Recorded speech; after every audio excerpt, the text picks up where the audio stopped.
Hi, and welcome back from a very long hiatus of story time. Unexpected, but I am back. And I just realized I forgot to put my starting soon screen up. After our very long and sad hiatus, we're going to be starting a new book today, Agatha Christie's The Murder on the Links, which is the second Hercule Poirot mystery. And, I thought it would be fun to return to Agatha Christie, a little bit of chill mysteries, I guess, before our Christmas season, because, we have 3 weeks until that starts up. My goodness. And I'm looking at all of the stuff I have to read for Christmas, and it's not looking like quite a lot, but we'll see, how long it takes for what we have. Anyways, let's go ahead and get started with The Murder on the Links, Part 1, Chapter 1. Oh, here we go. There. Chapter 1, A Fellow Traveler. I believe that a well-known anecdote exists to the effect that a young writer determined to make the commencement of his story forcible and original enough to catch and rivet the attention of the most blasé of editors, penned the following sentence. "Hell," said the Duchess. Strangely enough, this tale of mine opens in much the same fashion, only the lady who gave utterance to the exclamation was not a duchess. It was a day in early June. I had been transacting some business in Paris, and was returning by the morning service to London, where I was still sharing rooms with my old friend, the Belgian ex-detective, Hercule Poirot. The Calais express was singularly empty. In fact, my own compartment held only one other traveler. I had made a somewhat hurried departure from the hotel, and was busy assuring myself that I had duly collected all my traps when the train started. Up till then I had hardly noticed my companion, but I was now violently recalled to the fact of her existence. Jumping up from her seat, she let down the window and stuck her head out, withdrawing in a moment later with a brief and forcible ejaculation, "Hell!" Now I am old-fashioned. A woman, I consider, should be womanly. I have no patience with a modern neurotic girl who jazzes from morning to night, smokes like a chimney, and uses language which would make a Billingsgate fishwoman blush. I looked up, frowning slightly, into a pretty impudent face surmounted by a rakish little red hat. A thick cluster of black curls hid each ear. I judged that she was little more than 17, but her face was covered with powder, and her lips were quite impossibly scarlet. Nothing abashed, she returned my glance and executed an expressive grimace. "Dear me, we've shocked the kind gentleman," she observed to an imaginary audience. "I apologize for my language. Most unladylike and all that, but, oh, Lord, there's reason enough for it. Don't you know I've lost my only sister?" "Really?" I said politely. "How unfortunate." "He disapproves," remarks the lady. "He disapproves utterly of my sister, which at last is unfair, because he hasn't seen her." I opened my mouth, but she forestalled me. "Say no more. Nobody loves me. I shall go into the garden and eat worms. Boo-hoo, I'm crushed." She buried herself behind a large comic French paper. In a minute or two I saw her eyes stealthily peeping at me over the top. In spite of myself, I could not help smiling, and in a minute she had tossed the paper aside and had burst into a merry peal of laughter. "I knew you weren't such a mutt as you looked," she cried. Her laughter was so infectious that I could not help joining in, though I hardly cared for the word mutt. "There, now we're friends," declared the minx. Say you're sorry about my sister." "I'm desolated." "That's a good boy. Let me finish. I was going to add that, although I am desolated, I can manage to put up with her absence very well." I made a little bow. But this most unaccountable of damsels frowned and shook her head. "Cut it out. I prefer the dignified disapproval stunt." "Oh, your face, not one of us," it said.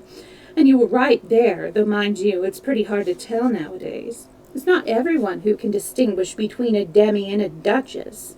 There now, I believe I've shocked you again. You've been dug out of the backwoods, you have. Not that I mind that. We could do with a few more of your sort. I just hate a fellow who gets fresh. It makes me mad. She shook her head vigorously. What do you like when you're mad? I inquired with a smile. A regular little devil. Don't care what I say or what I do either. I nearly did a chap in once. Yes, really. He'd have deserved it, too. Well, I begged, don't get mad with me. I shan't. I like you. To the first moment I've set eyes on you. But you looked so disapproving that I never thought we should make friends. Well, we have. Tell me something about yourself. I'm an actress. No, not the kind you're thinking of. I've been on the board since I was a kid of 6, tumbling. I beg your pardon, I said, puzzled. Haven't you ever seen child acrobats? Oh, I understand. I'm American-born, but I've spent most of my life in England. We've got a new show now. We? My sister and I. A sort of song and dance, and a bit of patter, and a dash of the old business thrown in. It's quite a new idea, and it hits every time. There's going to be money in it. My new acquaintance leaned forward and discoursed volubly, a great many of her terms being quite unintelligible to me. Yet I found myself evincing an increasing interest in her. She seemed such a curious mixture of child and woman. Though perfectly worldly wise and able, as she expressed it, to take care of herself, there was yet something curiously ingenuous in her single-minded attitude toward life and her wholehearted determination to make good. We passed through Amiens. The name awakened many memories. My companion seemed to have an intuitive knowledge of what was in my mind. Thinking of the war? I nodded. You were through it, I suppose. Pretty well. I was wounded once, and after the Somme, they invalided me out altogether. I'm a sort of private secretary now to an MP. My, that's brainy. No, it isn't. There's really awfully little to do. Usually a couple of hours every day sees me through. It's dull work, too. In fact, I don't think what I should do if I hadn't got something to fall back upon. Don't say you collect bugs. No, I share rooms with a very interesting man. He's a Belgian, an ex-detective. He's set up as a private detective in London, and he's quite doing extraordinarily well. He's really a very marvelous little man. Time and again he has proved to be right where the official police have failed. My companion listened with widening eyes. Isn't that interesting now? I just adore crime. I go to all the mysteries on the movies. And when there's a murder on, I just devour the papers. Do you remember the Styles case? I asked. Let me see. Was that the old lady who was poisoned? Somewhere down in Essex? I nodded. That was Poirot's first big case. Undoubtedly for him, the murderer would have escaped scot-free. Undoubtedly, but for him, the murderer would have escaped scot-free. It was a most wonderful bit of detective work. Warming to my subject, I ran over the heads of the affair, working up the triumphant and unexpected denouement. The girl listened spellbound. In fact, we were so absorbed that the train drew into Calais station before we realized it. I secured a couple of porters, and we alighted on the platform. My companion held out her hand. Goodbye, and I'll mind my language better in future. Oh, but surely you'll let me look after you on the boat. Mayn't be on the boat. I've got to see whether that sister of mine got aboard after all anywhere. But thanks all the same. Oh, but we're going to meet again, surely. Aren't you even going to tell me your name? I cried as she turned away. She looked over her shoulder. Cinderella, she said, and laughed. But little did I think when and how I should see Cinderella again.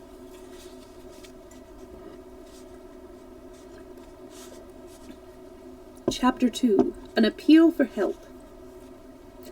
It was 5 minutes past 9 when I entered our joint sitting room for breakfast on the following morning. My friend Poirot, exact to the minute as usual, was just tapping the shell of his second egg. He beamed upon me as I entered. You have slept well, yes? You are recovered from the crossing so terrible? It is a marvel almost you are exact this morning. Pardon, but your tie is not symmetrical. Permit that I rearrange him.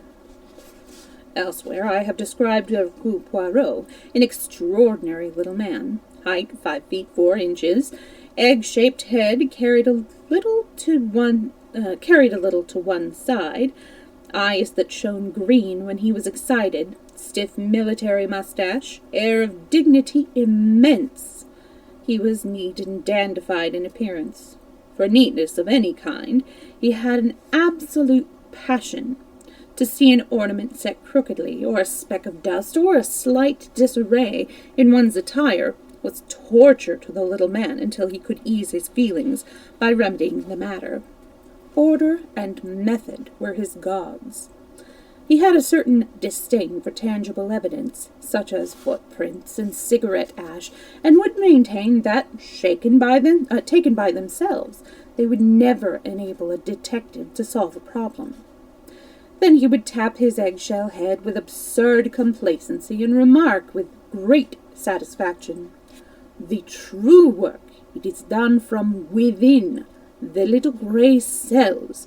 Remember always the little grey cells, mon ami." I slipped into my seat and remarked idly, in answer to Poirot's greeting, that an hour's sea passage from Calais to Dover could hardly be dignified by the epithet terrible. "Anything interesting come by the post?" I asked. Poirot shook his head with a dissatisfied air. "I have not yet examined my letters, but nothing of interest arrives nowadays.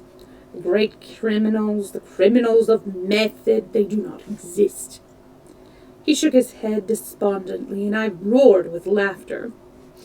"Cheer up, Poirot, the luck will change. Open your letters. For all you know, there may be a great case looming on the horizon."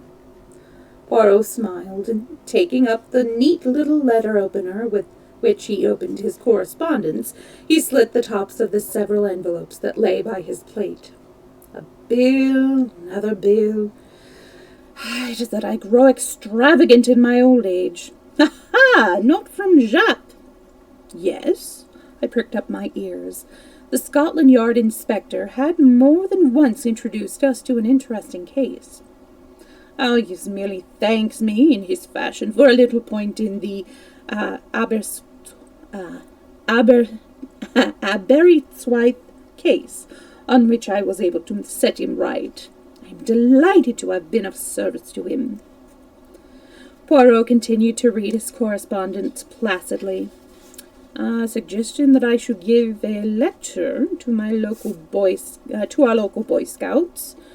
The Comtesse of Forfanoc will be obliged if I call to see her. Another lapdog without doubt. And now for the last. Ah!" He looked up, quick to notice the change of tone. I looked up. Poirot was reading attentively. In a minute he tossed the sheet over to me. "This is out of the ordinary, mon ami. Read for yourself."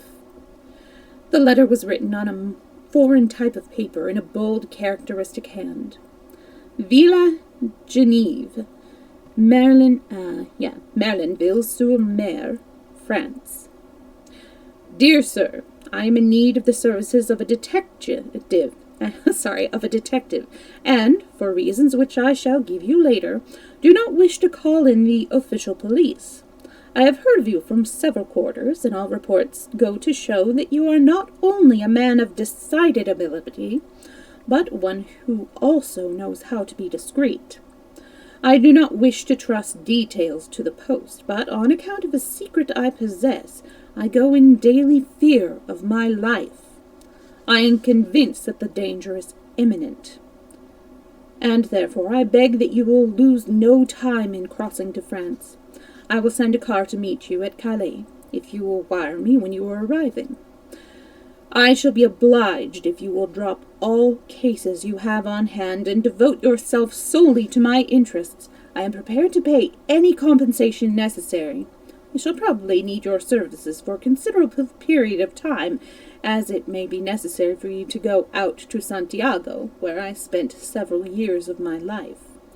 I shall be content for you to name your own fee, assuring you once more that the matter is urgent. Yours faithfully, P.T. Renaud. Below the signature was a hastily scrawled line, almost ineligible. Almost illegible. For God's sake, come. I handed the letter back with quickened pulses. At last, I said. Here is something distinctly out of the ordinary. Yes, indeed, said Poirot meditatively. You will go, of course, I continued. Poirot nodded. He was thinking deeply. Finally, he seemed to make up his mind and glanced up at the clock. His face was very grave. See you, my friend. There is no time to lose. The Continental Express leaves Victoria at 11 o'clock. Do not agitate yourself. There is plenty of time. We can allow 10 minutes for discussion. You accompany, n'est-ce pas? Well, you told me yourself that your employer needed you not for the next few weeks. Oh, that's right. Oh, sorry. Oh, that's all right. But this Mr. Renaud hints strongly that his business is private. Ta. I will manage, Mr. Renaud. By the way, I seem to know the name. There is a little-known South American millionaire fellow. His name is Renaud. I don't know whether it could be the same, but without a doubt that explains the mention of Santiago. Santiago's in Chile, and Chile is in South America. Ah, but we progress. Finally! You remarked the postscript. How did it strike you? I considered. Clearly he wrote the letter keeping himself well in hand, but at the end his self-control snapped, and on the impulse of the moment he scrawled those 4 desperate words. But my friend shook his head energetically. You are in error. See you not that while the ink of the signature is nearly black, that of the postscript is quite pale? Well, I said, puzzled. Mon Dieu, mon ami, but you use your little great cells. It is not obvious? Monsieur Renaud wrote this letter. Without blotting it, he reread it carefully. Then, not on impulse, but deliberately, he added those last words and blotted the sheet. But why? Parbleu, so that it should produce the effect upon me that it has upon you. What? Mais oui, to make sure of my coming. He reread the letter and was dissatisfied. It was not strong enough. He paused and then added softly, his eyes shining with that green light that always betokened inward excitement. And so, mon ami, since that postscript was added, not on impulse, but soberly, in cold blood, the urgency is very great, and we must reach him as soon as possible. Merlinville, I murmured thoughtfully. I've heard of it, I think. Poirot nodded.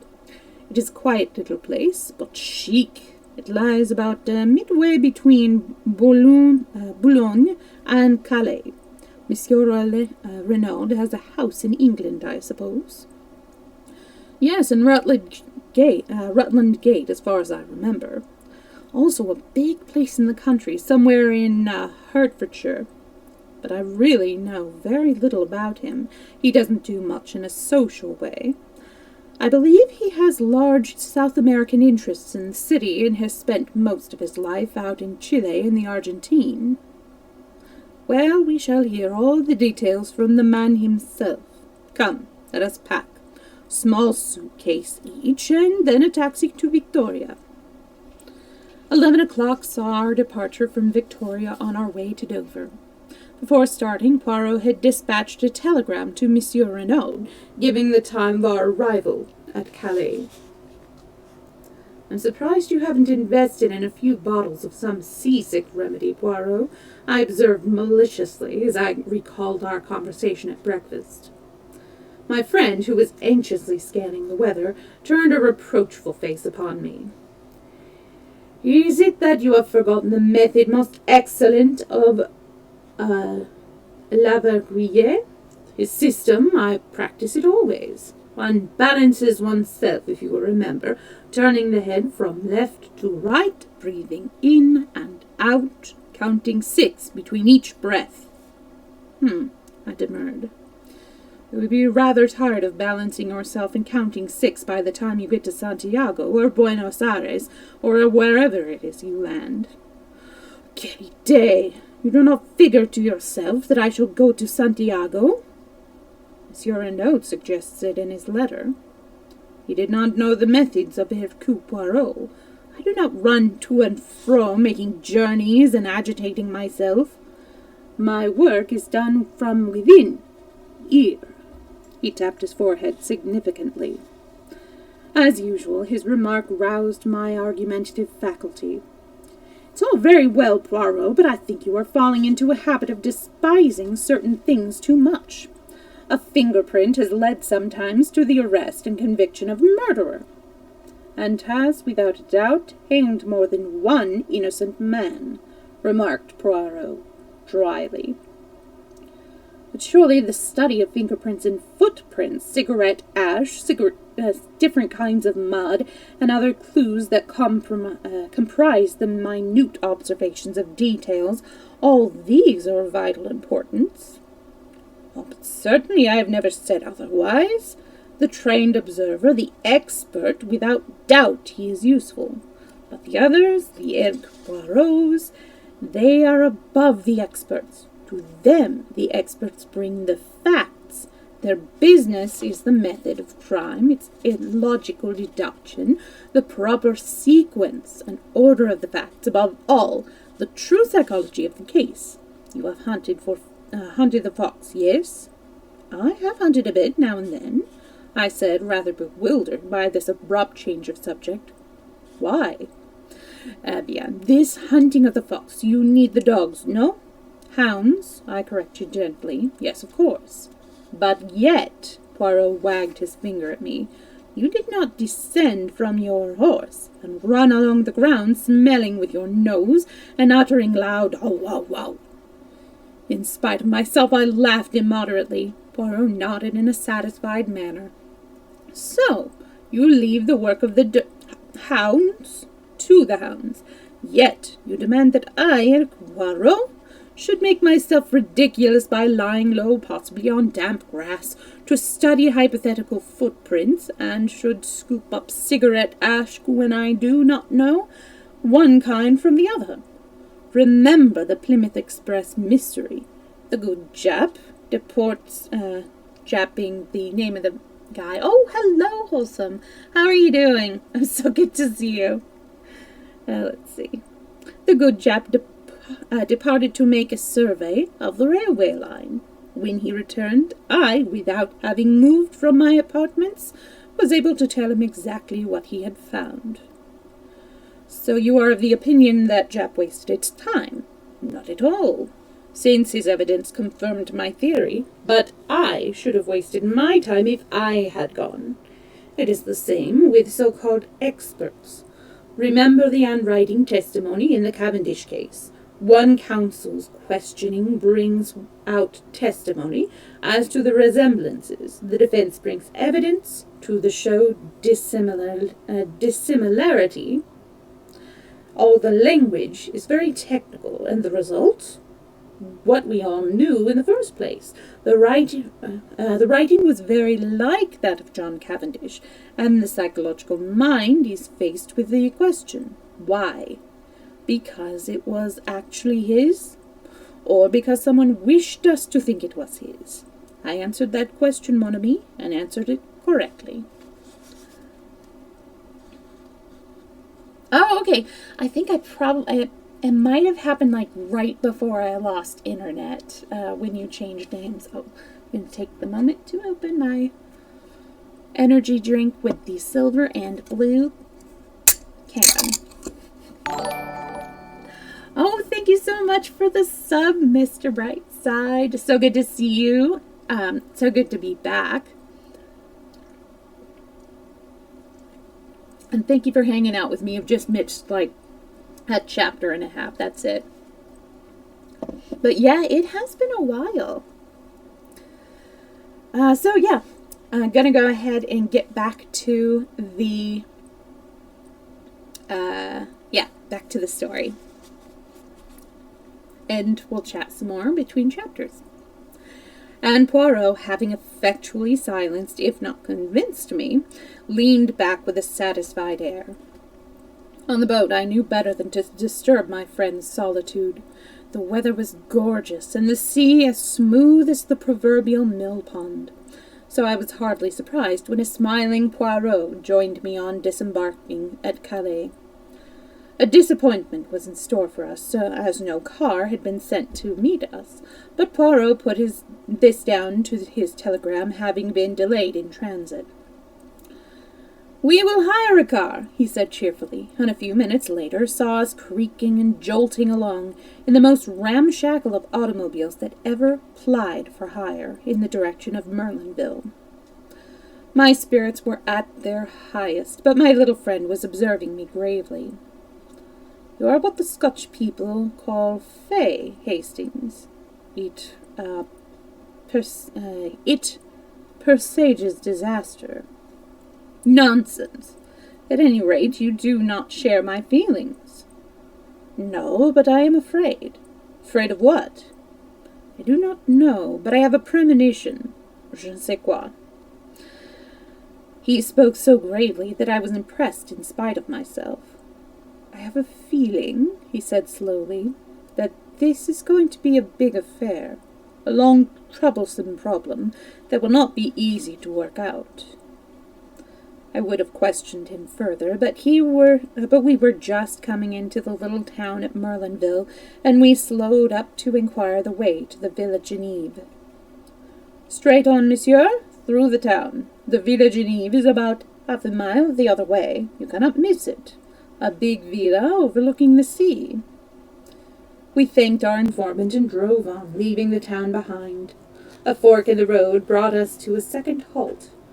A peasant was trudging along towards us, and we waited for him to come up to us in order to ask the way again. It was a tiny villa standing right by the road, but it was too small and dilapidated to be the one we wanted.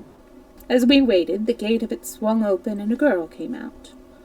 The peasant was passing us now, and the driver leaned forward from his seat and asked for directions. "The Villa Geneve, just a few steps up this road to the right, monsieur. You could see it if it were not for the curve." The chauffeur thanked again, and started the car again. My eyes were fascinated by the girl who still stood with one hand on the gate, watching us. I am an admirer of beauty, and here was one whom nobody could have passed without remark. Very tall, with the proportions of a young goddess, her uncovered golden head gleaming in the sunlight. I swore to myself that she was one of the most beautiful girls I had ever seen. As we swung up the rough road, I turned my head to look after her. "By Jove, Poirot!" I exclaimed. "Did you see that young goddess?" Poirot raised his eyebrows. "Settlements?" he murmured. "Already I've seen a goddess." "But hang it all, wasn't she?" "Possibly. I do not remark the fact." "Surely you noticed her?" "Mon ami, two people rarely see the same thing. You, for instance, saw a goddess. He hesitated. "Yes." "Saw only a girl with anxious eyes," said Poirot gravely. But at that moment we drew up at a big green gate, and, simultaneously, we both uttered an exclamation. Before it stood an imposing sergeant de ville. He held up his hand to bar our way. "You cannot pass, messieurs." "But we wish to see Monsieur Renaud," I cried. "We have an appointment. This is his villa, isn't it?" "Yes, monsieur, but—" Poirot leaned forward. "But what?" "Monsieur Renaud was murdered this morning."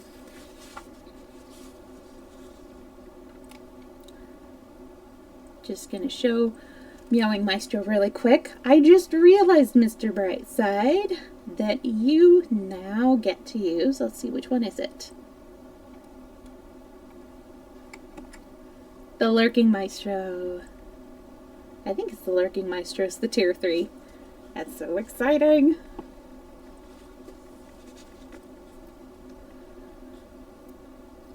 Alright, and I'm assuming that you're probably hanging out with both me and, is Swags streaming this morning? He usually, oh wait a second. I don't know what his stream schedule is anymore. I've lost all sense of time and stream schedules. I know he usually does on Monday. For some reason, it feels like Monday today. It's been a very strange couple of weeks. Alright. Maestro goes hiding. Chapter 3. At the Villa Geneve. In a moment, Poirot had leapt from the car, his eyes blazing with excitement. What is that, you say? Murdered? When? How? The Sergeant de Ville drew himself up. I cannot answer your questions, monsieur. True, I comprehend. Poirot reflected for a minute. The commissary of police? He is without doubt within. Yes, monsieur. Hey, Puma, good to see you. I'm so glad to be back and see you all again. I'll start over from the beginning of the chapter. Chapter 3, the Villa Geneve. In a moment, Poirot had leapt from the car, his eyes blazing with excitement. What is that you say? Murdered? When? How? The Sergeant de Ville drew himself up. I cannot answer your questions, monsieur. True, I comprehend. Poirot reflected for a minute. The commissary of police is without doubt within? Yes, monsieur. Poirot took out his card and scribbled a few words on it. Voila, will you have the goodness to see that this card is sent in to the commissary at once? The man took it and, turning his head over his shoulders, whistled. In a few seconds a comrade joined him and was handed Poirot's message. There was a wait of some minutes, and then a short, stout man with a huge moustache came bustling down to the gate. The Sergeant de Ville saluted and stood aside. My dear Monsieur Poirot, cried the newcomer, I am delighted to see you. Your arrival is most opportune. Poirot's face was lightened up. Monsieur Bex, this is indeed a pleasure. He turned to me. This is an English friend of mine, Captain Hastings, Monsieur Lucien Beck. The commissary and I bowed to each other ceremoniously, and Monsieur Bex turned once more to Poirot. Mon vieux, I have not seen you since 1909, that time in Ostend. You have information to give which may assist us? Possibly you know it already. You were aware that I had been sent for? No. By whom? The dead man. It seems that he knew an attempt was going to be made on his life. Unfortunately, he sent for me too late. Sacre tonnerre, ejaculated the Frenchman. So he foresaw his own murder. That upsets our theories considerably. But come inside. He held the gate open, and we commenced walking towards the house. Monsieur Bex continued to talk. The examining magistrate, Monsieur Otte, must hear of this at once. He was just finished examining the scene of the crime, and is about to begin interrogations. When was the crime committed? Asked Poirot. The body was discovered this morning around 9 o'clock. Madame Renaud's evidence, and that of the doctors, goes to show that death must have occurred about 2 a.m. But enter, I pray of you. We had arrived at the steps which led up to the front door of the villa. In the hall, another Sergeant de Ville was waiting. He rose at sight of the commissary. Where is Monsieur Otte now? Inquired the latter. In the salon, monsieur. Monsieur Bex opened a door to the left of the hall, and we passed in.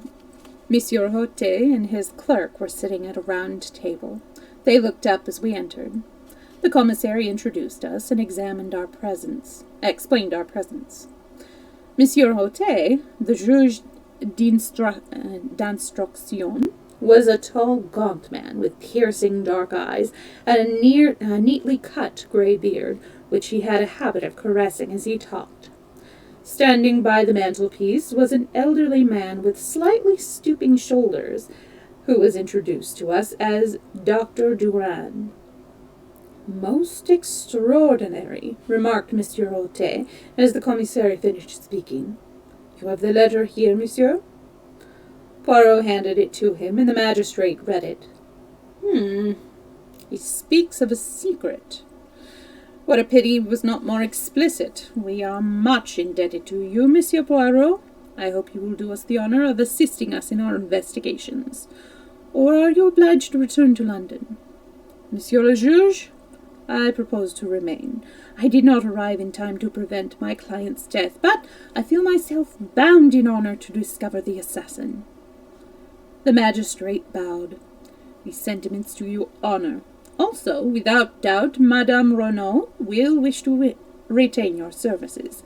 We are expecting Monsieur Giraud from the Sûreté in Paris any moment, and I am sure that you and he will be able to give each other mutual assistance in your investigations.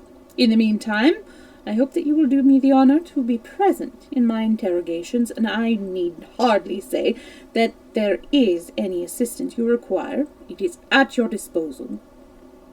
I thank you, monsieur. You will comprehend that at present I am completely in the dark. I know nothing whatever. Monsieur Rotet nodded to the commissary, and the latter took up the tale.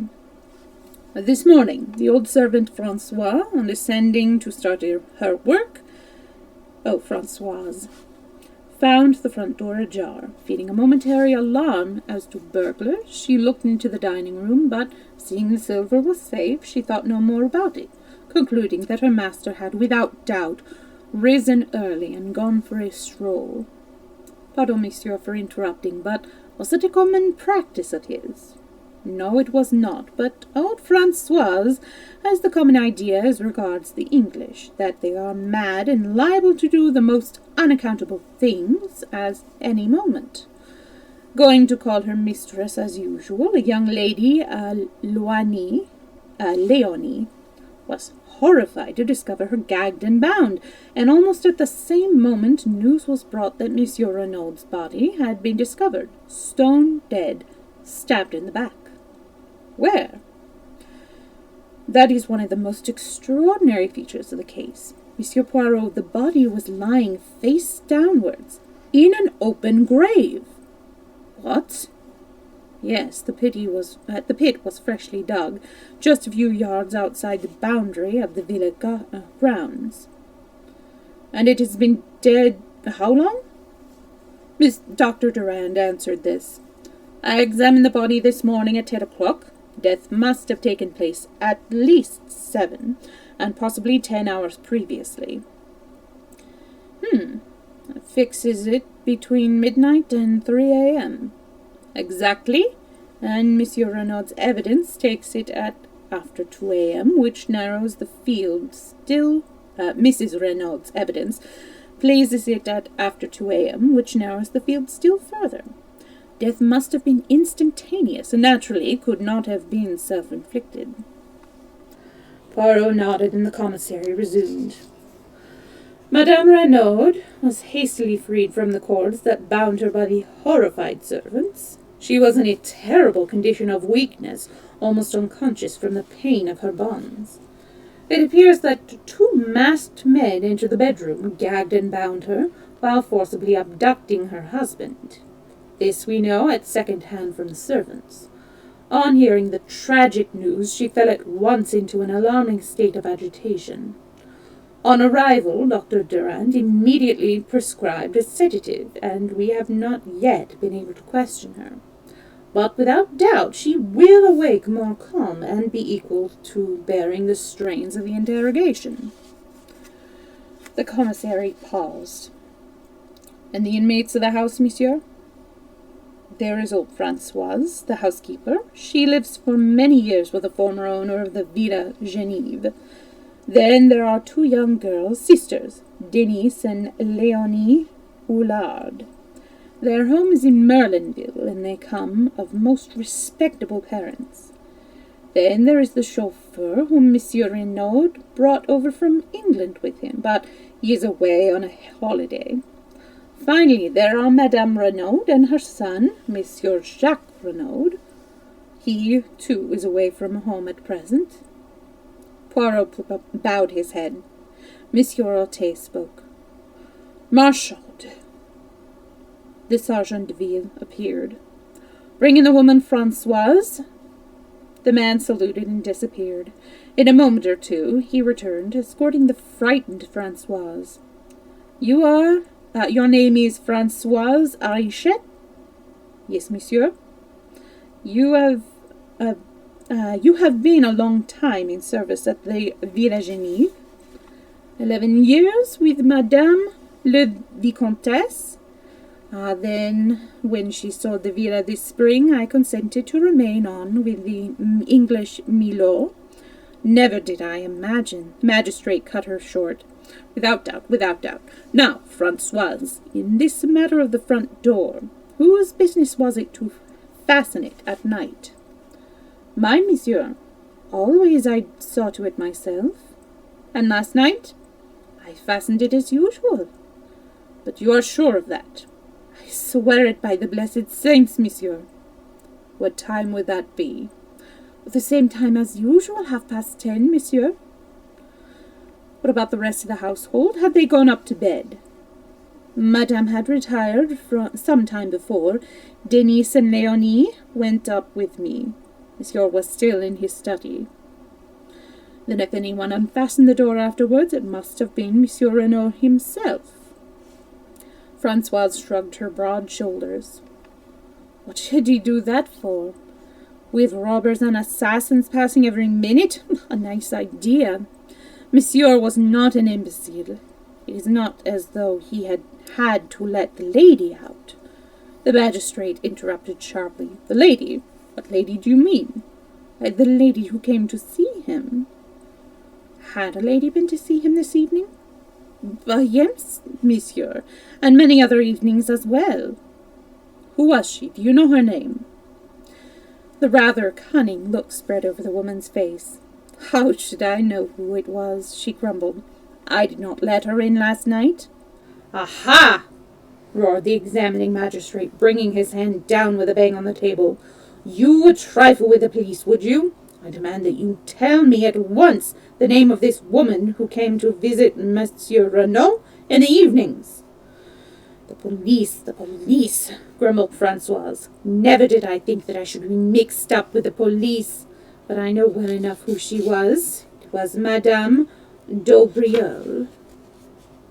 The commissary uttered an exclamation, and leaned forward as though in utter astonishment. Madame d'Aubriol? From the Villa Marguerite just down the road. That is what I said, monsieur. Oh, she is a pretty one. The old woman tossed her head scornfully. Madame d'Aubriol, muttered the commissary. Impossible. Voila, murmured Françoise. That is all you get for telling the truth. Not at all, said the examining magistrate soothingly. We were surprised, that is all. Madame d'Aubriol, then. And Monsieur Renaud, they were... He paused delicately. It was that without a doubt?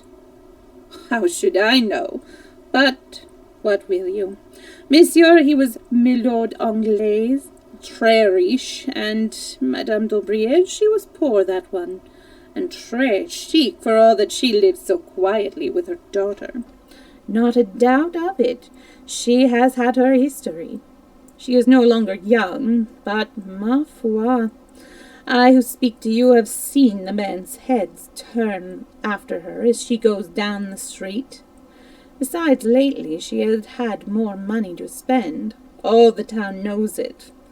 The little economies, they are at an end. And Françoise shook her head with an air of unalterable certainty. Monsieur Orte stroked his beard reflectively. And Madame Renaud? He asked at length.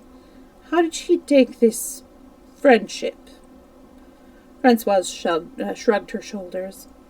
She was always most amiable, most polite.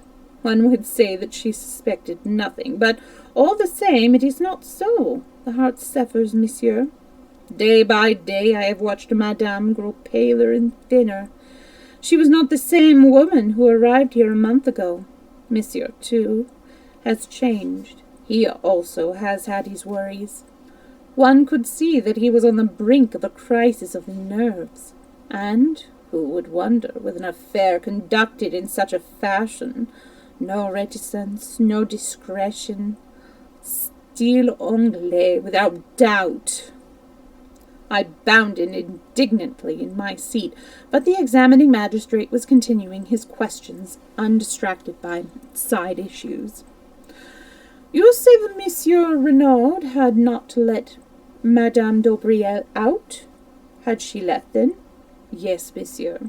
I heard them come out of the study and go to the door. Monsieur said good night and shut the door after her. What time was that? About 25 minutes after 10, monsieur. Do you know when Monsieur Renaud went to bed? Oh, I just realized I switched over to a British accent. My apologies. I heard him come up about 10 minutes after we did. The stair creaks so that one hears everyone who goes up and down. And that is all? You heard no sounds of disturbance during the night? Nothing whatever, monsieur. Which of the servants came down the first in the morning? I did, monsieur. At once I saw the door swinging open. What about the other downstairs windows? Were they all fastened? Every one of them. There was nothing suspicious or out of place anywhere. Good, Francoise, you can go. The old woman shuffled towards the door. On the threshold she looked back. I will tell you one thing, monsieur, that Madame d'Aubriel, she is a bad one. Oh, yes, one woman knows about another. She is a bad one, remember that. And shaking her head sagely, Francoise left the room. Leonie Houlard, called the magistrate. Leonie appeared, dissolved in tears, and inclined to be hysterical. Monsieur Autet dealt with her adroitly. Her evidence was mainly concerned with the discovery of her mistress gagged and bound, of which she gave rather an exaggerated account. She, like Francoise, had heard nothing during the night. Her sister, Denise, succeeded her. She agreed that her master had changed greatly of late. Every day he became more and more morose. He ate less, he was always depressed. But Denise had had her own theory. Without doubt, it was the mafia he had on his track. 2 masked men, who else could it be? A terrible society, that. It is, of course, possible, said the magistrate soothingly. Now, my girl, was it you who admitted Madame d'Aubriel to the house last night? Not last night, monsieur, the night before. But Francoise has just told us that Madame d'Aubriel was here last night. No, monsieur, a lady did come to see Monsieur Renaud last night, but it was not Madame d'Aubriel. Surprised, the magistrate insisted, but the girl held firm. She knew Madame d'Aubriel perfectly by sight. This lady was dark also, but shorter and much younger. Nothing could shake her statement. Have you ever seen this lady before? Never, monsieur. And then the girl added diffidently, but I think she was English. English? Yes, monsieur. She asked for Monsieur Renaud in quite good French, but the accent, however slight, one can always tell it. Besides, when they came out of the study, they were speaking in English. Oh, thank you so much for the sub, Wholesome. Enjoy your emotes. Ooh, an emotes firework in the channel. That's awesome. And thank you again. All right, continuing. Let's see. Yes, monsieur. She spoke to Monsieur Renaud in quite good French, but the accent, however slight, one can always tell it. Besides, when they came out of the study, they were speaking in English. Did you hear what they said? Could you understand it, I mean? Me, I speak the English very well, said Denise with pride. The lady was speaking too fast for me to catch what she said, but I heard Monsieur's last words as he opened the door for her. She paused and then repeated carefully and laboriously, Yes, yes, but for God's sake, go now. Yes, yes, but for God's sake, go now, repeated the magistrate. He dismissed Denise, and after a moment or two for consideration, recalled Françoise. To her he propounded the question as to whether she had not made a mistake in fixing the night of Madame d'Aubrieux's visit. Françoise, however, proved unexpectedly obstinate. It was last night that Madame d'Aubrieux had come. Without doubt it was she. Denise wished to make herself interesting. Voilà tout. So she had cooked up this fine tale about a strange lady, airing her knowledge of English, too. Probably Monsieur had never spoken that sentence in English at all, and even if he had, it proved nothing. But Madame d'Aubrieux spoke English perfectly, and generally used that language when talking to Monsieur and Madame Renaud. You see, Monsieur Jacques, the son of Monsieur, was usually here, and he spoke the French very badly. The magistrate, too, did not insist. Instead, he inquired about the chauffeur, and learned that only yesterday Monsieur Renaud had declared that he was not likely to use the car, and that masters might just as well take a holiday. A perplexed frown was beginning to gather between Poirot's eyes. "What is it?" I whispered. He shook his head impatiently and asked a question. "Pardon, Monsieur Bex, but without doubt Monsieur Renaud could drive the car himself?" The commissary looked over at Françoise, and the old woman replied promptly, "No, Monsieur did not drive himself." Poirot frowned deeper. "I wish you would tell me what is worrying you," I said impatiently. "See you not? In this letter Monsieur Renaud speaks of sending the car for me to Calais." "Perhaps he meant a hired car," I suggested. "Doubtless that is so. But why hire a car when you have one of your own? Why choose yesterday to send away the chauffeur on a holiday?"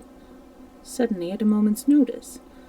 Was it that for some reason he wanted him out of the way before we arrived?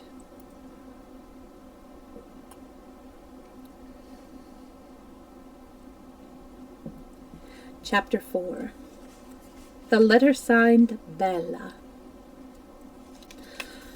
Françoise had left the room. The magistrate was drumming thoughtfully on the table. "Monsieur Bex," he said at length, "here we are directly conflicting testimony. Which are we to believe, Françoise or Denise?" "Denise," said the commissary decidedly. "It was she who let the visitor in. Françoise is old and obstinate, and has evidently taken a dislike to Madame d'Aubrieux. Besides, our own knowledge tends to show that Renaud was entangled with another woman." "Tiens," cried Monsieur Hortet.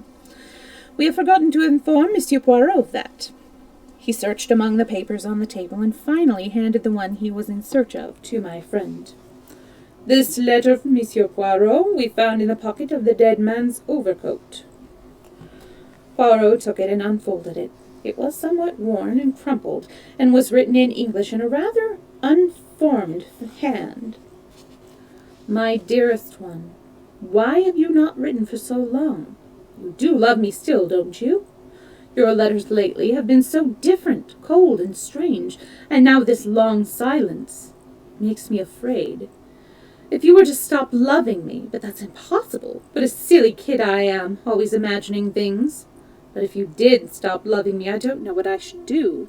Kill myself, perhaps. I couldn't live without you. Sometimes I fancy another woman is coming between us. Let her look out, that's all. And you, too.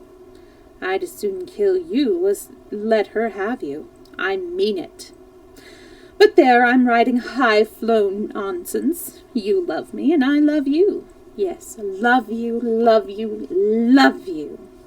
Your own adoring Bella. There was no address or date. Poirot handed it back with a grave face. And the assumption is? The examining magistrate shrugged his shoulders.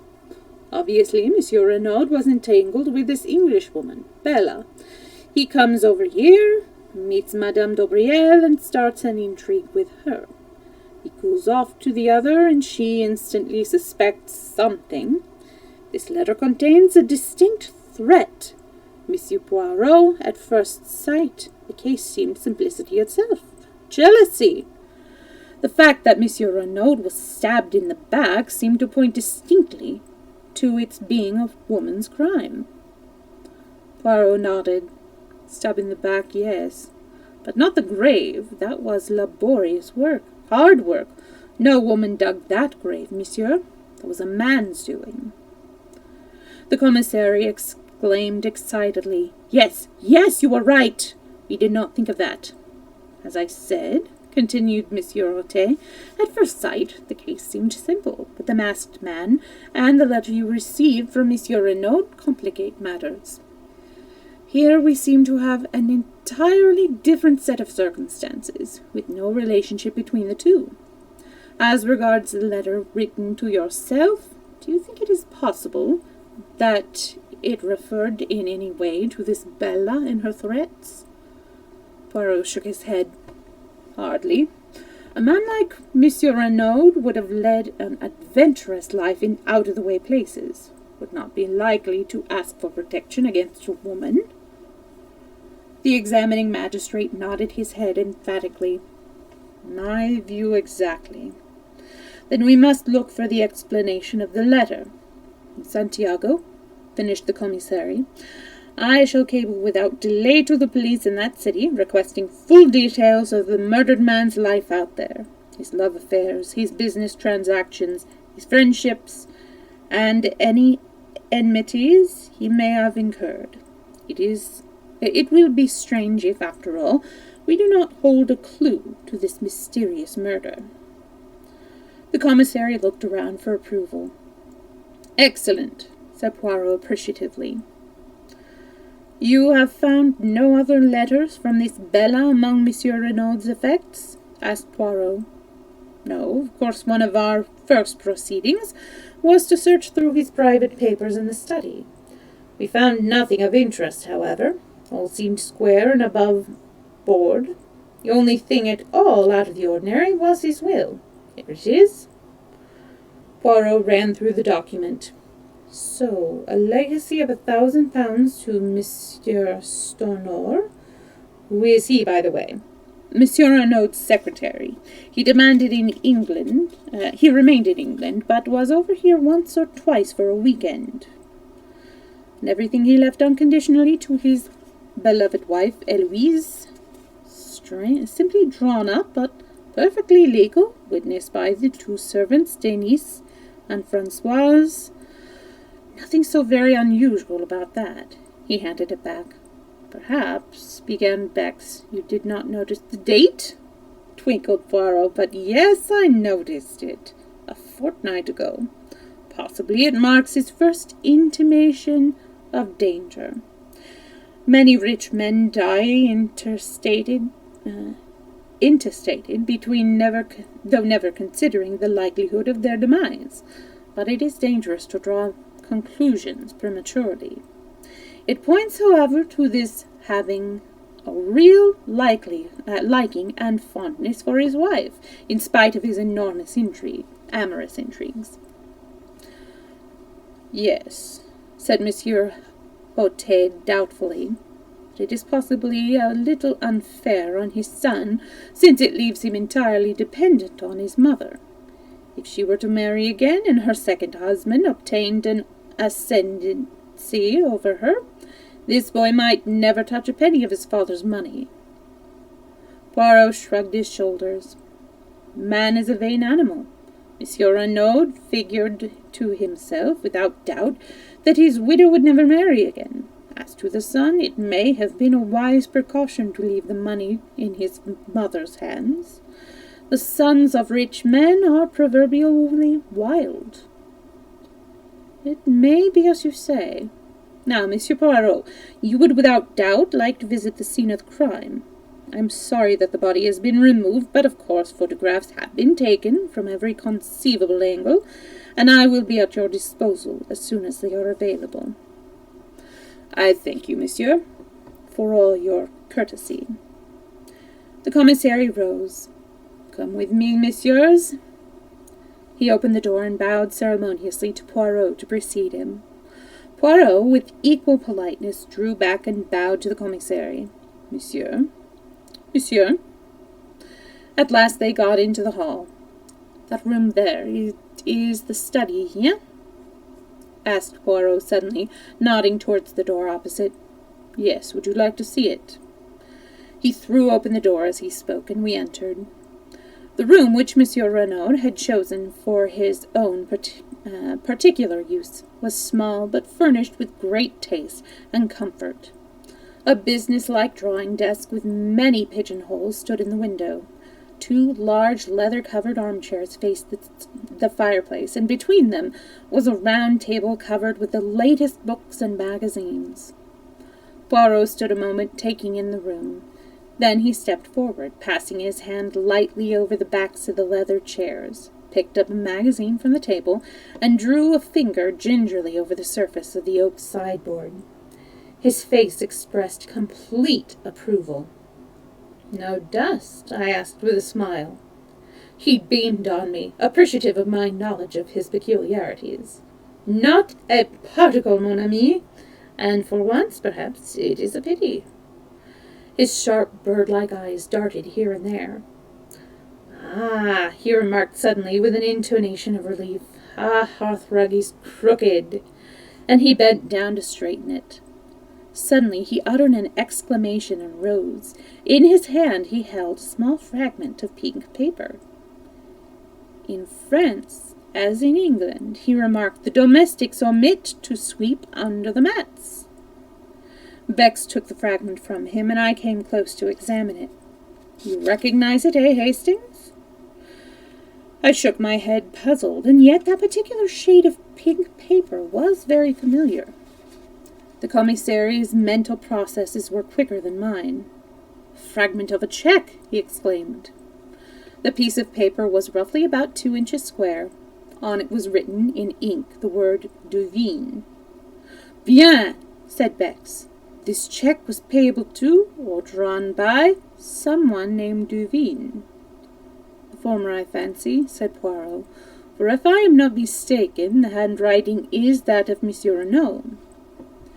That was soon established by comparing it with a memorandum from the desk. "Dear me," murmured the commissary with a crestfallen air. "I really cannot imagine how I came to overlook this." Poirot laughed. "The moral of it, that is, always look under the mats. My friend Hastings here will tell you that anything in the least crooked is a torment to me. As soon as I saw that the hearth-rug was out of the straight, I said to myself, tiens, the legs of the chair caught it in being pushed back. Possibly there may be something beneath it, which the good Françoise overlooked." "Françoise?" "Or Denise or Léonie, whoever did this room. Since there is no dust, the room must have been done this morning. I reconstruct the incident like this. Yesterday, possibly late last night, Monsieur Renaud drew a cheque to the order of someone named Duveen. Afterwards it was torn up and scattered on the floor. This morning—" But Monsieur Bex was already pulling impatiently at the bell. Françoise answered it. Yes, there had been a lot of pieces of paper on the floor. What had she done with them? Put them in the kitchen stove, of course. What else? With a gesture of despair, Bex dismissed her. Then, his face lightening, he ran to the desk. In a minute he was hunting through the dead man's checkbook. Then he repeated his former gesture. The last counterfoil was blank. "Courage!" cried Poirot, clapping him on the back. "Without doubt, Monsieur Renaud will be able to tell us, Madame Renaud will be able to tell us all about this mysterious person named Duveen." The commissary's face cleared. "That is true. Let us proceed." As we turned to leave the room, Poirot remarked casually, "It was here that Monsieur Renaud received his guest last night, eh?" "It was, but how did you know?" "By this. I found it on the back of the leather chair."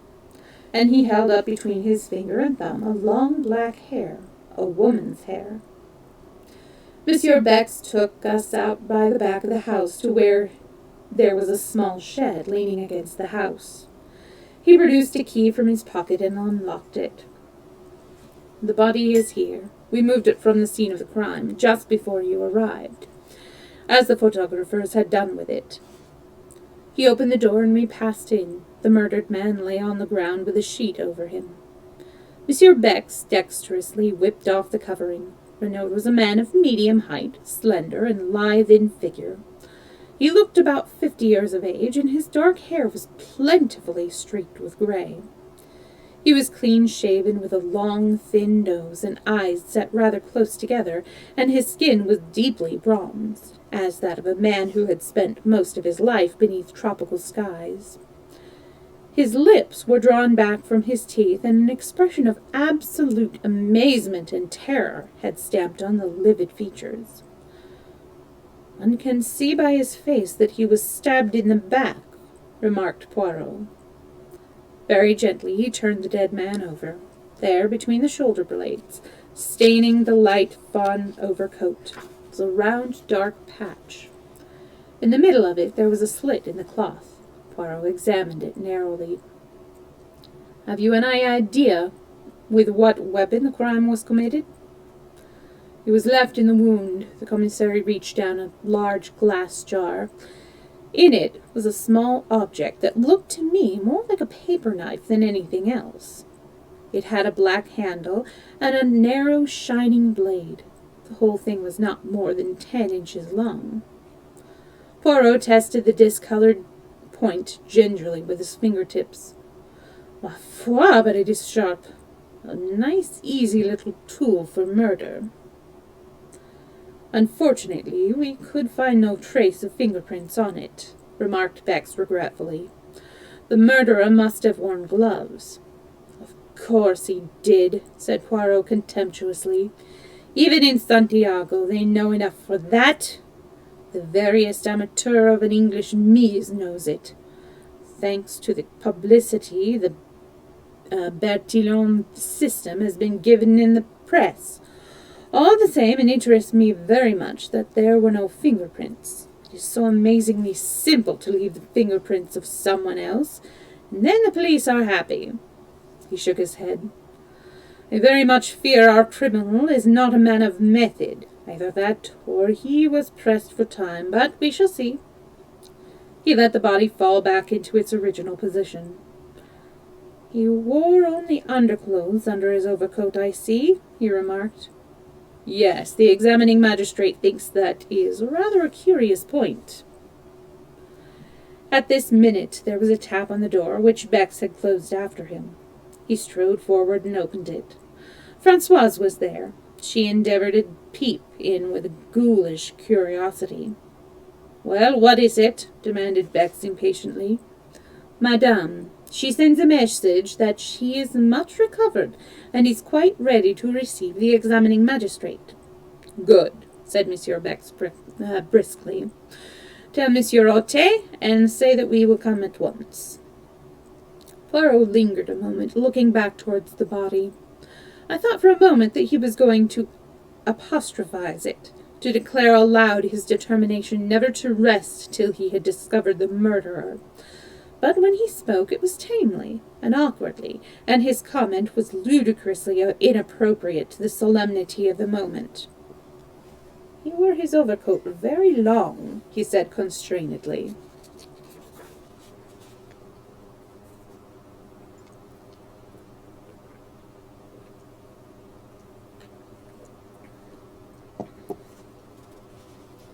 Chapter 5. Mrs. Renaud's Story. We found Monsieur Otte awaiting us in the hall, and we all proceeded upstairs together, Françoise marching ahead to show us the way. Poirot went up in a zigzag fashion, which puzzled me until he whispered with a grimace, No wonder the servants heard Monsieur Renaud mounting the stairs, not a board of them but creaks fit to wake the dead. At the head of the staircase a small passage branched off. "The servants' quarters," exclaimed Beck. We continued along a corridor, and Francoise tapped on the last door to the right of it.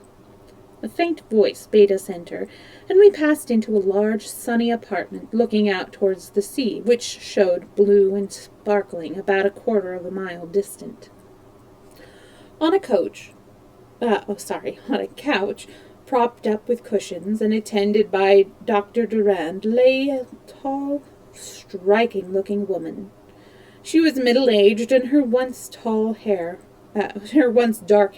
was now almost entirely silvered, but the intense vitality and strength of her personality would have made her itself felt anywhere. You knew at once that you were in the presence of what the French call une maîtresse femme. She greeted us with a dignified inclination of the head. "Pray be seated, messieurs." We took chairs, and the magistrate's clerk established himself at a round table. "I hope, madame," began Monsieur Rotet, "that it will not distress you unduly to relate to us what occurred last night." "Not at all, monsieur. I know the value of time, if these scoundrelly assassins are to be caught and punished." "Very well, madame. It will fatigue you less, I think, if I ask you questions, and you confine yourself to answering them. At what time did you go to bed last night?" "At 9:30, monsieur. I was tired." "And your husband?" "About an hour later, I fancy." "Did he seem disturbed, upset in any way?" "No, not more than usual." "What happened then?" "We slept. I was awakened by a hand pressing over my mouth. I tried to scream out, but the hand prevented me. There were 2 men in the room. They were both masked." "Can you describe the madame? One was very tall and had long black beard. The other was short and stout. His beard was reddish. They both wore hats pulled down over their eyes." Said the magistrate thoughtfully. "Too much beard, I fear." "You mean they were false?" "Yes, madame. But continue your story." "It was the short man who was holding me. He forced a gag into my mouth, and then bound me with rope hand and foot. The other man was standing over my husband. He had caught up my little dagger paper knife from the dressing table, and was holding it with the point just over his heart. When the short man had finished with me, he joined the other, and they forced my husband to get up and accompany them into the dressing-room next door. I was nearly fainting with terror. Nevertheless, I listened desperately. They were speaking in too low a tone for me to hear what they said, but I recognized the language, bastard Spanish, such as is spoken in some parts of South America. They seemed to be demanding something from my husband, and presently they grew angry, and their voices rose a little. I think the tall man was speaking. "You know what we want," he said. "This secret, where is it?" I do not know what my husband answered, but the other replied fiercely, "You lie. We know you have it. Where are your keys?" Then I heard sounds of drawers being pulled out. There is a safe on the wall of my husband's dressing-room, in which he always keeps a fairly large amount of ready money. Leonie tells me this has been rifled and the money taken, but evidently what they were looking for was not there, for presently I heard the tall man, with an oath, command my husband to dress himself. Soon after that, I think some noise in the house must have disturbed them, for they hustled my husband out into my room, only half-dressed. Out of my room. "Pardon," interrupted Poirot, "but is there then no other egress from the dressing-room?"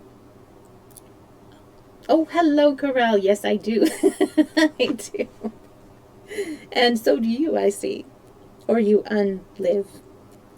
Let's see. No, monsieur, there is only the communicating door into my room. They hurried my husband through, the short man in the front, and the tall man behind him with the dagger still in his hand. Paul tried to break away to come to me. I saw his agonized eyes. He turned to his captors. I must speak to her, he said.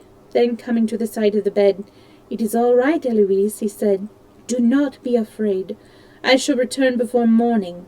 But although he tried to make his voice confident, I could see the terror in his eyes. Then they hustled him out of the door, the tall man saying, 1 second, and you are a dead man, remember. 1 sound, and you are a dead man, remember.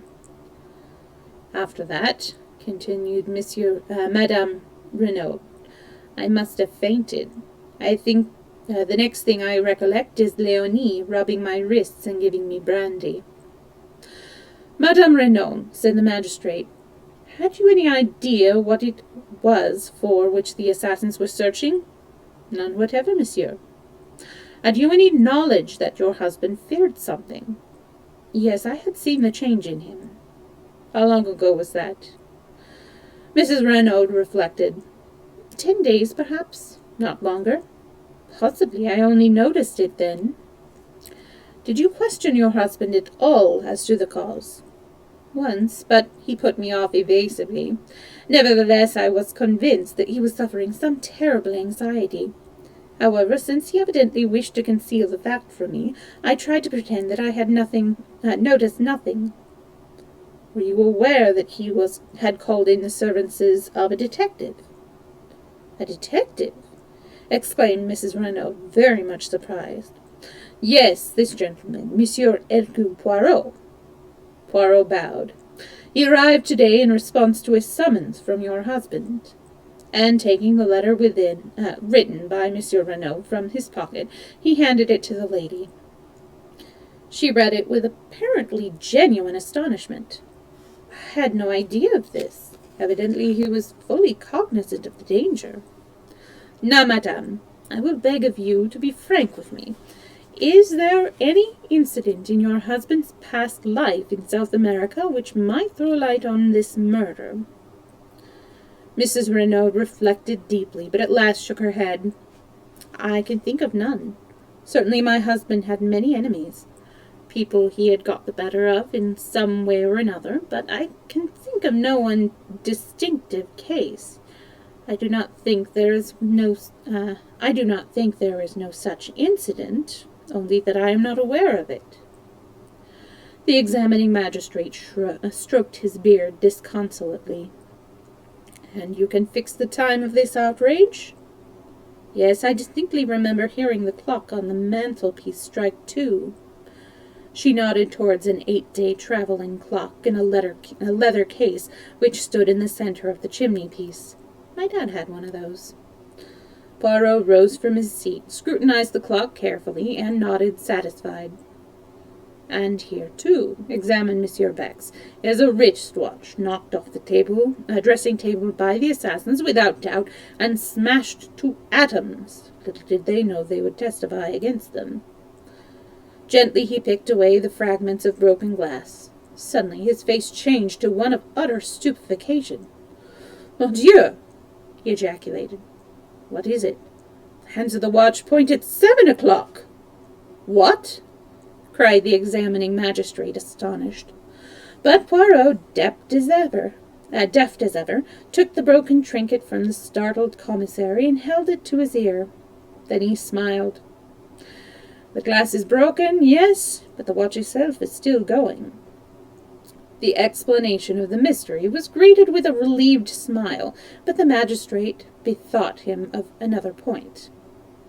Surely it is not 7 o'clock now. No, said Poirot gently.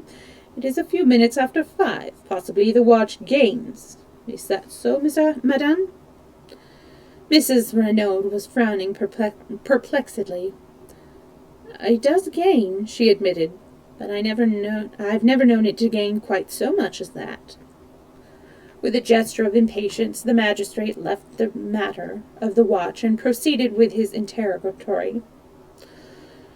Madame, the front door was found ajar. It seems almost certain that the murderers entered that way, yet it was not seen forced at all.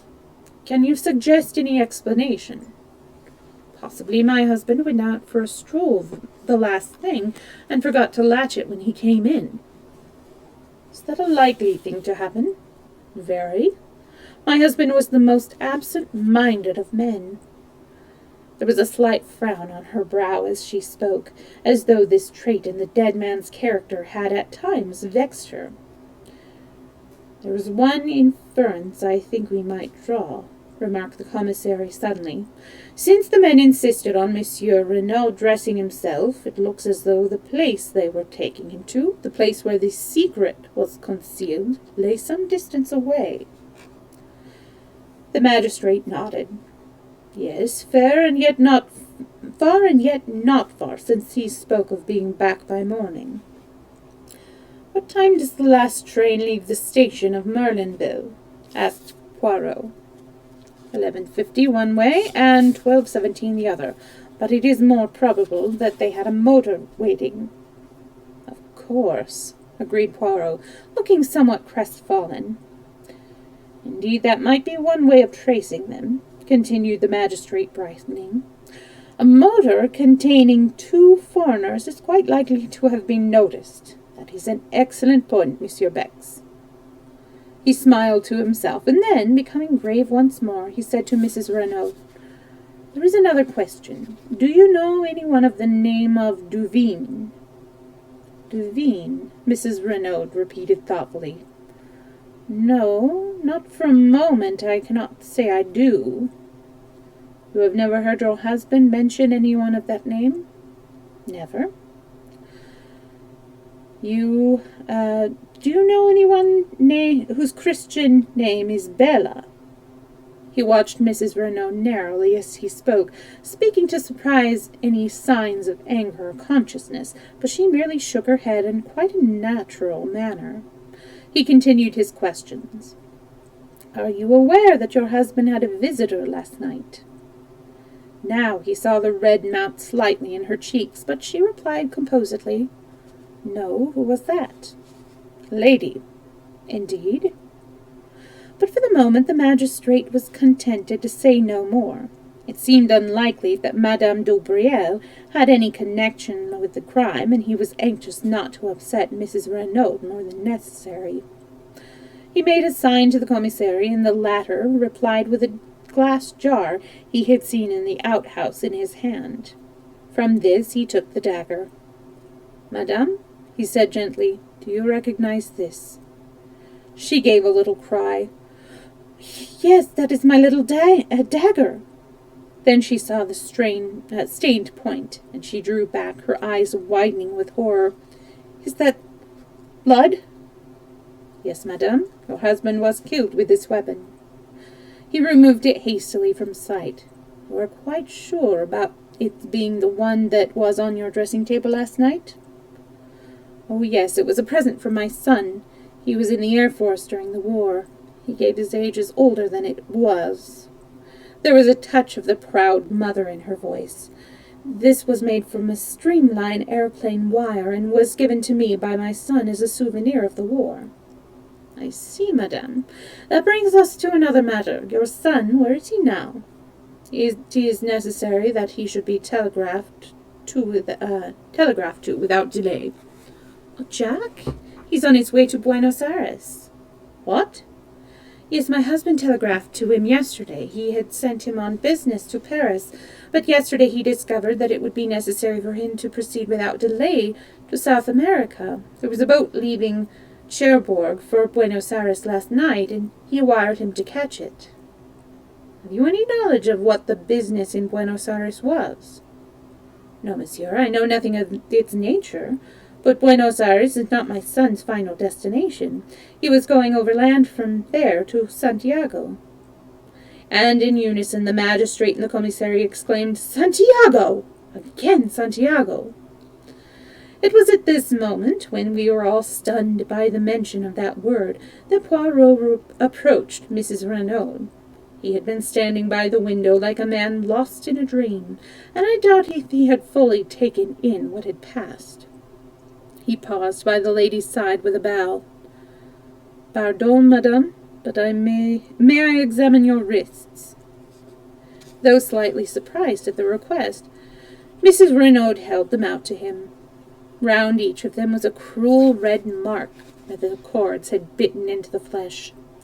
As he examined them, I fancied that a momentary flicker of excitement I had seen in his eyes disappeared. "They must cause you great pain," he said, and once more he looked puzzled. But the magistrate was speaking excitedly. "Young Monsieur Renaud must be communicated with at once by wireless. It is vital that we should know anything he can tell us of this trip to Santiago." He hesitated. "I hoped he might have been near at hand, so that we would have saved you pain, madame." He paused. "You mean," she said in a low voice, "the identification of my husband's body?" The magistrate bowed his head. "I am a strong woman, monsieur. I can bear all that is required of me. I am ready now." "Oh, tomorrow will be quite soon enough, I assure you. I prefer to get it over with," she said in a low tone, a spasm of pain crossing her face. "If you will be so good as to give me your arm, doctor." The doctor hastened forward. A cloak was thrown over Mrs. Renaud's shoulders, and a slow procession went down the stairs. Monsieur Bex hurried on ahead to open the door of the shed. In a minute or two, Mrs. Renaud appeared in the doorway. She was very pale, but resolute. She raised her head to her face. A hand to her face. Head to her face. That's funny. "A moment, messieurs, while I steel myself." She took her hand away and looked down at the dead man. Then the marvelous self-control which had upheld her so far deserted her. "Oh!" she cried. "Husband! Oh, God!" And pitching forward, she fell unconscious to the ground. Instantly, Poirot was beside her. He raised the lid of her eyes, felt her pulse. When he had satisfied himself that she had really fainted, he drew aside. He caught me by the arm. "I am an imbecile, my friend. If ever there was love and grief in a woman's voice, I heard it then. My little idea was all wrong. Eh bien, I must start again." That was an interesting sound outside.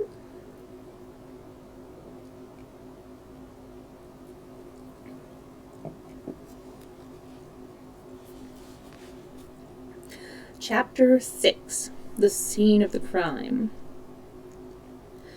Between them, the doctor and Monsieur Rotet carried the unconscious woman into the house.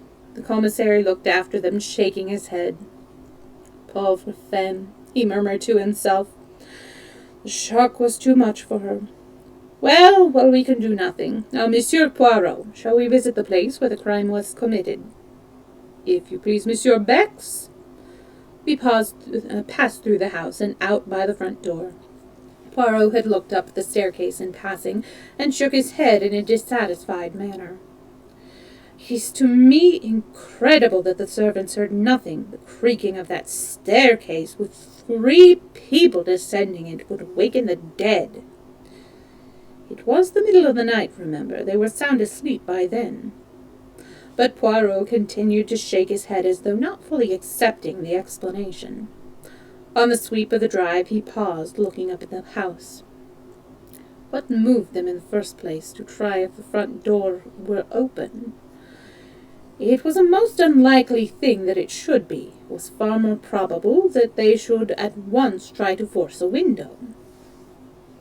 "But all the windows on the ground floor are barred with iron shutters," objected the commissary. Poirot pointed to a window on the first floor. "That is the window of the bedroom we have just come from, is it not? And see, there is a tree by which it would be the easiest thing in the world to mount." "Possibly," admitted the other, "but they could not have done so without leaving footprints in the flower bed." I saw the justice of his words. There were 2 large oval flower beds planted with scarlet geraniums, one each side of the steps leading up to the front door. The tree in question had its roots actually at the back of the bed itself, and it would have been impossible to reach it without stepping on the bed. "You see," continued the commissary, "owing to the dry weather, no prints would show on the drive or paths. but on the soft mould of a flower bed it would have been a very different affair. Poirot went close to the bed and studied it attentively. As Bex had said, the mould was perfectly smooth. There was not an indentation on it anywhere. Poirot nodded as though convinced, and we turned away, but he suddenly darted off and began examining the other flower beds. "Monsieur Bex," he called, "see here, there are plenty of traces for you." The commissary joined him and smiled. "My dear Monsieur Poirot, those are, without a doubt, the footprints of the gardener's large hobnailed boots. In any case, it would have no importance, since this side we have no tree, and consequently no means of gaining access to the upper story." "True," said Poirot, evidently crestfallen. "So you think these footprints are of no importance?" "Not the least in the world." Then, to my utter astonishment, Poirot pronounced these words: "I do not agree with you. I have a little idea that these footprints are the most important things we have seen yet." Monsieur Bex said nothing, merely shrugged his shoulders. He was far too courteous to utter his real opinions. "Shall we proceed?" he called instead. "Certainly. I can investigate this matter of the prints later," said Poirot cheerfully. Instead of following the drive down to the gate, Monsieur Bex turned up a path that branched off at right angles. It led up a slight incline, round to the right of the house, and was bordered on either side by a kind of shrubbery. Suddenly it merged into a little clearing from which one obtained a view of the sea. A seat had been placed there, and not far from it was a rather ramshackle shed. A few steps farther on, a neat line of small bushes marked the boundary of the villa grounds. Monsieur Bex pushed his way through these, and we found ourselves in a wide stretch of open downs. I looked round and saw something had filled me with astonishment. That filled me with astonishment. "Why, the golf course!" I cried. Bex nodded. "The links are not completed yet," he explained. "It is hoped to be able to open them sometime next month. It is some of the men working on them who discovered the body early this morning." I gave a gasp. A little way to my left, where for the moment I had overlooked it, was a long, narrow pit, and by it, face downwards, was the body of a man. For a moment my heart gave a terrible leap, and I had a wild fancy that the tragedy had been duplicated. But the commissary dispelled my illusion by moving forward with a sharp exclamation of annoyance. "What have my police been about? They had strict orders to allow no one near the place without proper credentials." The man on the ground turned his head over his shoulder. "But I have proper credentials," he remarked, and rose slowly to his feet. "My dear Monsieur Giraud," cried the commissary, "I had no idea that you had arrived even. The examining magistrate has been awaiting you with the utmost impatience." As he spoke, I scanned the newcomer with the keenest curiosity.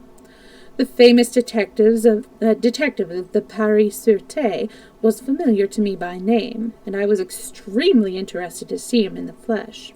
He was very tall, perhaps about 30 years of age, with auburn hair and mustache and a military carriage. There was a trace of arrogance in his manner, which showed that he was fully alive to his own importance. Bex introduced us, presenting Poirot as a colleague. A flicker of interest came to the detective's eyes. "I know you by name, Monsieur Poirot," he said. "You cut quite a figure in the old days, didn't you? But methods are very different now." "Crimes, though, are very much the same," remarked Poirot gently. I saw at once that Giraud was prepared to be hostile. He resented the other being associated with him, and I felt that if he came across any clues of importance, he would be more than likely to keep it to himself. The examining magistrate began Bex again, but Giraud interrupted him rudely. "A fig for the examining magistrate. The light is the important thing. For all practical purposes, it will be gone in another half-hour or so.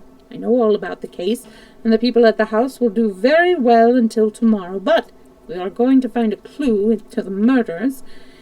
Here is the spot we shall find it. Is it your police who have been trampling all over the place? I thought they knew better nowadays. Assuredly they do. The marks you complain of were made by the workmen who discovered the body. The other grunted disgustedly. I can see the tracks where the three of them came together through the hedge, but they were cunning.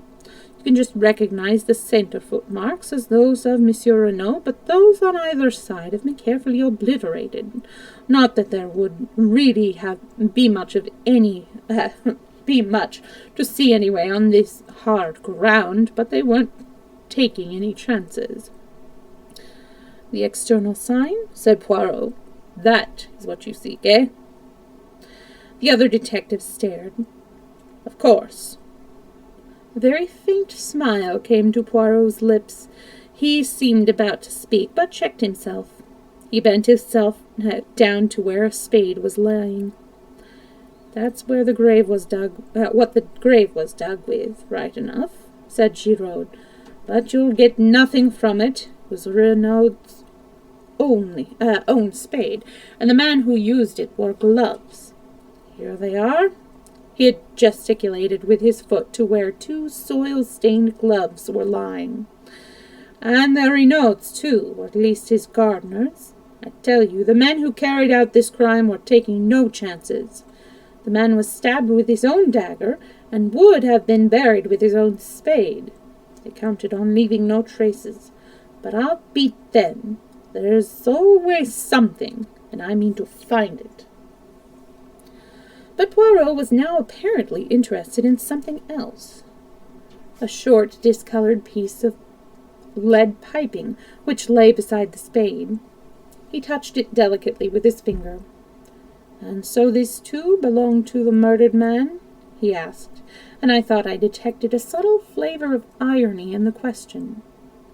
Giraud shrugged his shoulders to indicate that he neither cared nor knew.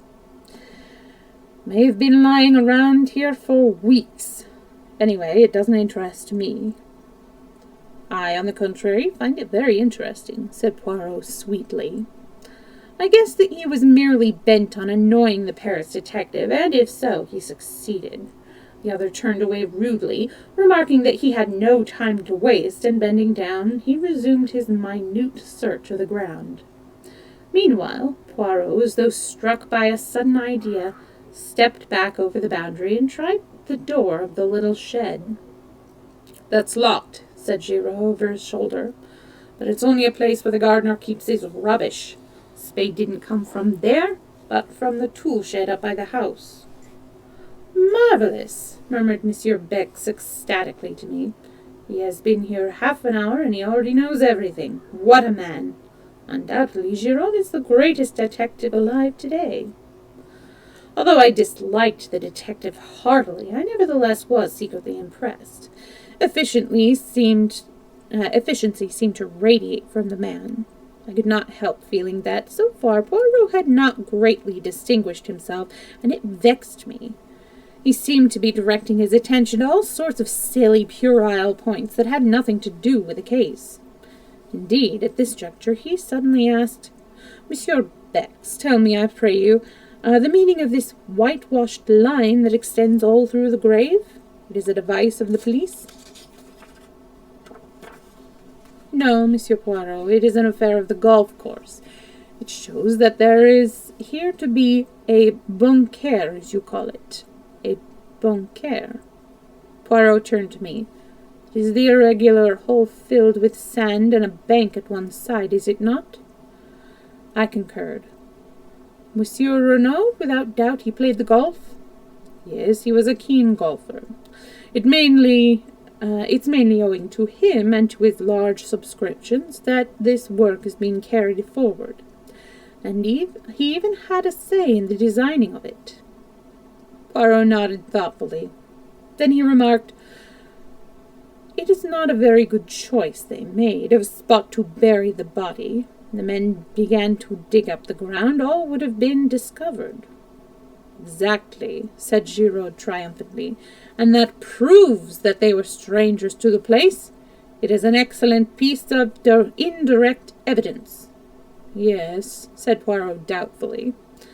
No one who knew would bury a body there, unless they wanted it to be discovered, and that is clearly absurd, is it not? Giraud did not even trouble to reply. Yes, said Poirot in a somewhat dissatisfied voice. Yes, undoubtedly. Absurd. All right, so we have reached the end of story time today. I know we still have like 20 more minutes, but I wanted to do this in 4 story times, so that's about a fourth of the book.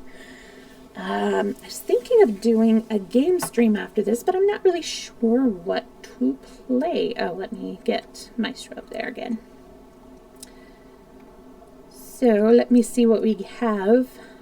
I know I could do some... Oh, thank you. I was keeping my voice a little fresh. Maestro was enjoying his solo story time. Because I wanted to make sure that when I came back, I could be in good speaking condition. Oh, well, it was pretty simple. I just said I don't have a mobile device. I need to activate my thing. And so, yeah, they just asked for the info on my modem and activated it themselves. So it was fairly, quick and painless, which is nice. I wanted to call early just so that, I could beat the crowds, because usually people tend to call like in the afternoons. So, yeah. I was quite relieved because I have heard not the best feedback on like people using the tech support, but as long as you're like polite and friendly, it's no problem at all. I had 3 people helping me, and they were all super friendly, super happy to help. But yeah, anyways, let's see. We have, Terraria. We can do some Stardew. We've got Starbound. I know.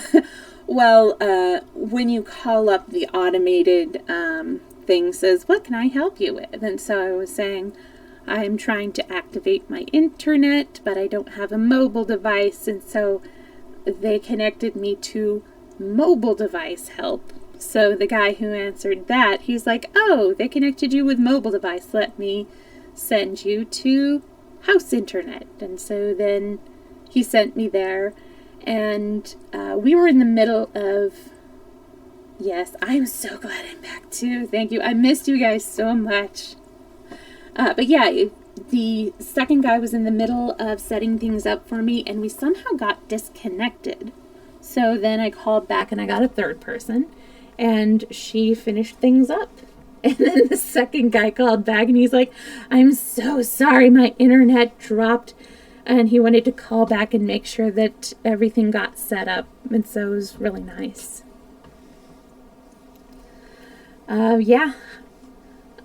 It's interesting. Like, I noticed just how much I had been relying on story time for kind of a de-stressing. Because, it's been a bit of a stressful couple of weeks. So without the story time, the stress was manifesting in different ways. But Meister was definitely enjoying his solo story time. I'll post up a picture of Maestro on top of me later. Anyways, yes, let's pick something to do for a game stream. So we've got Terraria. Thank you. I'm so glad I'm back too. We've got a short hike. We've got Dark Side Detective. Ooh, Dark Side Detective is a lot of fun.